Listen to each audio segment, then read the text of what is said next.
Jika suami berzina, apa yang terbaik dilakukan istri? Bolehkah bercerai? Boleh. Tapi apakah harus bercerai? Kemudian dari mana engkau tahu dia berzina?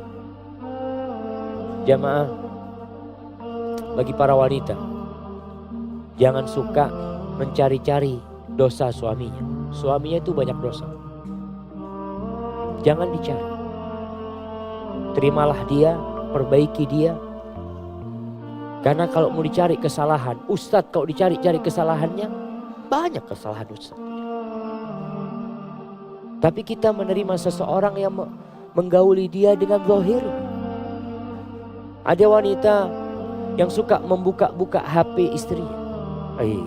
HP istrinya. HP suaminya. Suaminya masuk kamar mandi, dia pegang HP. Kadangkala HP-nya pakai sidik jari, ditunggu suaminya tidur.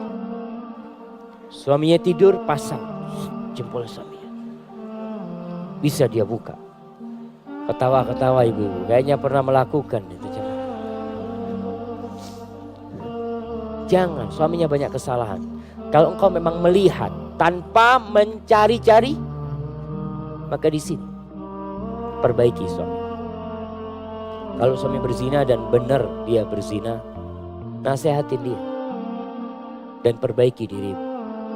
Ketika memang tidak bisa diperbaiki, maka gugat cerai itu diperbolehkan. Karena kalau suami berzina di luar, dia berangkat menyumpahin istrinya, gak ada beda istrinya sama pelacur yang di luar. Makanya pezina itu gak pantas menikah kecuali dengan pezina juga. Maka perlu berhati-hati, namun perbaiki suami. Kemudian jamaah,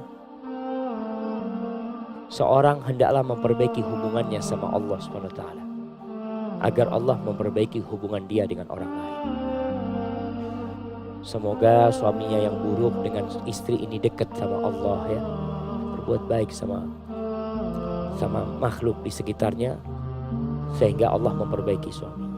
Barakallahu fikum.